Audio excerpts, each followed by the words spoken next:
It's another edition of Time About the Movies, and today we're taking a look at the films of June 14th, 1996.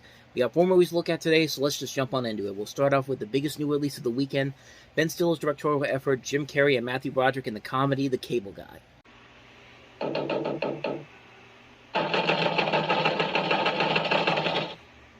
Cable Guy? Let's do this. Slip the cable guy $50. He'll give you all the movie channels for free. You're offering me a bribe. What you have just done is illegal. And in this state, if convicted, you could be fined up to $5,000 or spend 6 months in a correctional facility. Oh, please. No, that was dumb. I was just making conversation. I'm just jerking your chin. I'll juice you up. For Stephen Kovacs, Hey! You guys play here too? Cool. the price of cable just went up. Okay, Chip Douglas, you're on my team. Let's play. No way. I'm on Steven's team. Now, We're not friends. I don't even know you. Well, let's fix that. he's got a friend he can't control. Where are we going? Only the finest restaurant in town. Can I have your skin? Check this out. Silence of the Lambs. I just don't have any room in my life for a new friend. So, what are you trying to say? A friend who will not be ignored. I gave you free cable. The guy's a sociopath. He leaves messages on my machine night and day. If you're there, pick up. Pick up, pick up, pick up, pick up, pick up. He shows up wherever I go. He won't leave me alone. He's gonna need some tough love. There's Stephen Kovacs in here. I'm Stephen Kovacs. I didn't do anything. Just call my cable guy. Police look into it. Nobody named Chip Douglas works for the cable company. Suspicious, isn't it? You're all being fooled by him. He's a lunatic and he's a felon. Don't mess with me. Come back here so that I may bring thee! I'm here for you. Don't do that. You're gonna get me killed. Oh, Billy. Jim Carrey, Matthew Broderick, the Cable Guy. Okay, I'm going! Take off!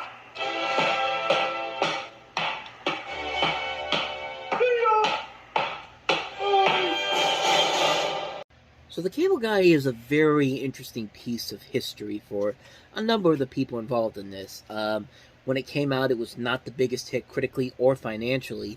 It did make money, but it was seen as a major disappointment considering Jim Carrey's star power at that point. It actually, some people thought it kind of killed his career, but he would eventually bounce back the year later with Liar Liar. Also, most notably, Ben Stiller directed this movie, and Ben Stiller, of course, directed Reality Bites before this. He would later go on to direct such films as Zoolander and, of course, The Secret Life of Walter Mitty. And when the movie came out, everyone thought it was it was way too dark, and everyone thought it was just too cynical for its own good. It was seen as kind of a major misfire. It got a ton of, like I said, it got a ton of mixed reviews. Siskel and Ebert largely disagreed on the film. Gene Siskel really liked it, and Roger Ebert thought it was one of the worst movies of the year, which, really, out of everything that came out in 1996, this was one of the year's worst films. This isn't even a bad movie. I think it's actually a really damn good movie. I think it's a really dark, cynical comedy that really shows Jim Carrey's range as an actor. He's not just playing the Ace Ventura role that we've been used to seeing. He's not playing the Dumb and Dumber role. He's playing a role that is both very funny and yet very sinister too. And I think, and this was one of the movies that inspired him to actually go into doing more serious roles down the road. He's even said it in interviews that this is one of his favorite movies he's ever worked on, and that led him to doing stuff like The Truman Show and Eternal Sunshine of the Spotless Mind. And seemingly it's worked out pretty well for him, I would think. But the movie itself is just really damn good. I think it's definitely ahead of its time. But I think it was a film that came out at the wrong time. I think people wanted to see more of a lighthearted comedy with Jim Carrey playing the goofy cable installer. But no, this guy the guy in this movie is a complete nut job, and that's what makes the movie so damn funny. I mean, it's got everything you'd want in a movie like this. Directed by Ben Stiller, starring Jim Carrey and Matthew Broderick, with a cast that also includes Leslie Mann, Jack Black, George Segal, Owen Wilson, Bob Odenkirk, Janine Garofalo, David Cross, Andy Dick. It's written and produced by Judd Apatow. I mean, what's there not to like about this movie? I honestly think it was a movie that was just way too ahead of its time. And I think people have gone to really appreciate it over the years more and more, and rightfully so, man, because this is a funny, funny movie. It's a funny, dark, cynical comedy that's just, it revels in that. It just really shows Ben Stiller's ability as a filmmaker, the writing abilities of Judd Apatow, and just the range that Jim Carrey has as an actor in this. I mean, it's legitimately a damn good movie, and I can't recommend this movie enough. I know people have already seen it since then. There may be some of you that might still be a little bit skeptic, but watch it. It's definitely worth the watch, and it is really in a way, it's kind of a very underrated Jim Carrey movie. I mean, considering what his star power was at the time and his box office power was. But like I said, it eventually got back to normal when Liar Liar came out the following year, which we'll get to that one when we get to that one. But Cable Guy, man, I can't recommend that one enough. So with that said, on to the next movie, and that is, of course, Moll Flanders. Presents the most critically acclaimed film of the summer. Moll Flanders is the romance you've been waiting to see. It has all the heart and spirit missing from this season's blockbusters. Beautiful, stunning, 5 stars. A new romantic masterpiece. Morgan Freeman and Forrest Gump's love and rights are terrific. Moll Flanders will uplift and inspire you. I had enough love for the world and you. Moll Flanders, rated PG-13, starts Friday. Why did MGM always have that guy that had to announce everything as this whimsical, must-see movie that you have to get off your seat and go see this movie? I know that's the job of a movie announcer, but that guy has also done the trailer for A Family Thing, which is a decent film, but it's not something you need to rush out and go see. And even that whimsical-sounding voice where he has to make everything sound so important, it don't work for a movie like this. This is a film that was notoriously known for... This is a film that was notoriously known for throwing out the original novel by Daniel Defoe, the original story of it, and basically just structuring it like Forrest Gump, because we got Robert Wright in this, and she was the big star in that movie, so we got to make it like this one, I guess. The original book was basically about a woman's struggle to survive in a male-dominated era, which in this case the early 17th century, and her turning to illegal actions to make it through stealing and prostitution. But this movie basically just makes it about her working on herself and improving her life. So they basically just gave it a happy ending instead of going through the darker stuff. And just like, you really can't do that. And let's throw Morgan Freeman in there as the narrator of this, because he's Morgan Freeman. He can make anything good, apparently, and that's not always the case. Morgan Freeman can be an awesome dude, but not when he's playing roles like this, man. This is the film that's just really, really underwhelming on so many levels. It's not quite the Scarlet Letter bag where they throw in a happy ending on something that does not deserve a happy ending, but to go this route was a real major misfire, and it's not surprising that this director, Penn Desum, who has made some pretty lackluster stuff. This person has done Space Rangers, which is a show you probably don't remember on CBS. The last movie she directed was a movie where it's a movie called The Kiss, where the bad guy, or in this case the bad female, is the bad girl, and the antagonist of the movie kisses people, and that's how they and sucks up their power. I don't know. I just saw the trailer for it one time, and it was just like, really, that's the plot you're going with here?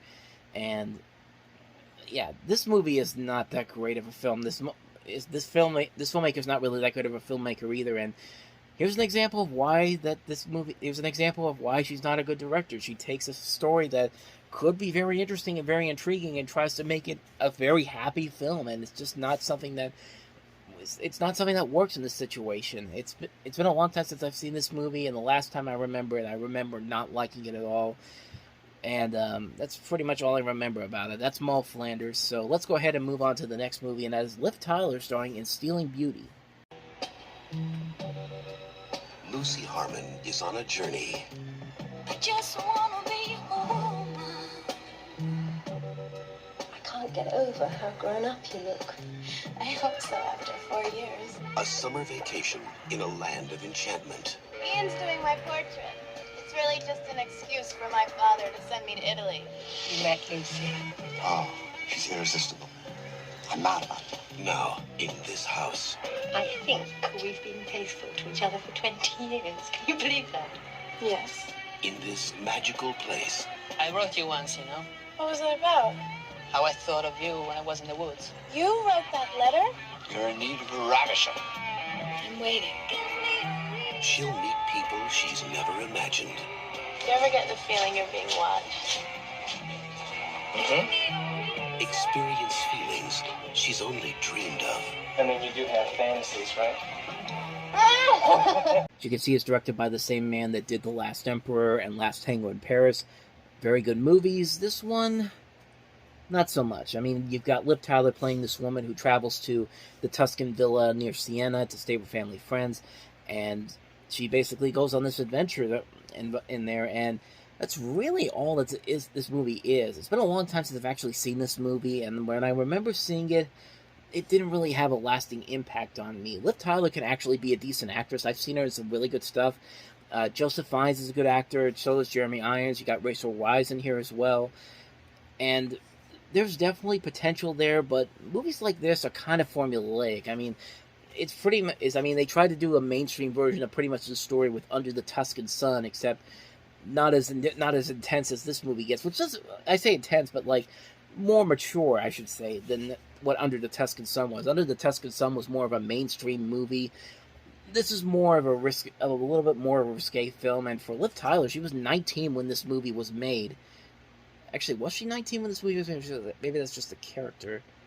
Yeah, she was 19 when this movie came out, and she even fought hard to not appear topless in the movie, saying that the thought of showing your body is a terrifying thought. She found it terrifying, let alone the whole world, and she fought it until the very end. I actually don't remember if she ever got naked in this. I doubt it. I like I said, it's been a while since I've seen this movie, and from what I remember, it's not really all that memorable. There's just some... you remember mostly the cover and the poster for it, with Liv Tyler just sitting there with the house behind her, and that's pretty much about all I remember from it. It's not a bad movie per se, but it's not a movie that I really do remember a whole lot of, and that's not really a good sign for a film like this. So, last I remember it, I don't remember it being that great of a film. So that's Stealing Beauty. Let's take a look at our last movie here, which is a really odd one. I don't even know if this is actually the right movie on here, but that's the last film that we have on here, The Jezebels.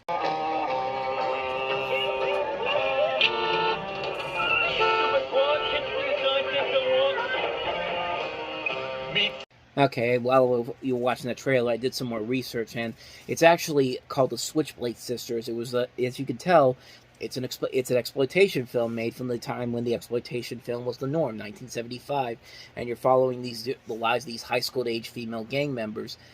From what I read here, the movie was not a success when it came out, but it did garner a cult following, and the reason why it got a re-release in 1996 was because of Quentin Tarantino. Of course, Quentin Tarantino had just done Pulp Fiction, and he put it out under his Rolling Thunder Pictures label, and Miramax re-released the film this weekend. And this version of the film contains an audio commentary by the director Jack Hill and Tarantino. That's really all I know about it. I haven't really seen a whole lot of these exploitation movies from the 70s or before then. I mean, it's something that it's just nothing that Toy Boat. It's just nothing that was really under my radar is to see these movies. I never had the real urge to watch these films. I knew they existed. I just never really got around to actually seeing them. But some notable things about the movie. Janice Carmen is a name that you may not be familiar with unless you watched Alvin and the Chipmunks in the 70s and 80s. And of course, she's the co-creator of Alvin and the Chipmunks with her husband, Ross Bagdasarian Jr. She's in this movie, and Don Stark from that 70s show is also in the film as well. So that's a couple of little bits of interesting information I have on this. But yeah, other than that, though, I don't really know too much about these movies. I don't know if this is actually kind of good or not. But I mean, some of these movies I know could be kind of fun. So to watch it is so bad it's good type of level. But I don't know if this is one of those films, honestly. And that's really all I've got for you on this one here. That's The Jezebels, or The Switchblade Sisters, or whatever the hell you want to call it, because it's got like 4 different titles here. Maggie Stiletto Sisters is another one, and The Warriors 2, Las Navajeras, which I don't think this has anything to do with the Warriors, but bottom line, it's The Jezebels or Switchblade Sisters. And so on that note, we wrap up another edition of Time About the Movies. Next time we meet, we've got 5 movies, including Arnold Schwarzenegger in Eraser, Disney's latest animated feature, and probably its most boldest animated feature at that point, The Hunchback of Notre Dame. We also have John Sayles' Lone Star, The Search for One-Eyed Jimmy, and A Perfect Candidate. So 5 movies to look at next time. We'll delve into those on the next episode. But until then, Thank you very much for watching, and as always, if you want to see more videos like this, hit the playlist on the next page, check out the previous episode, and I'll see you guys tomorrow for another episode. So thank you very much for watching. I'll see you next time, and until then, as always, take care.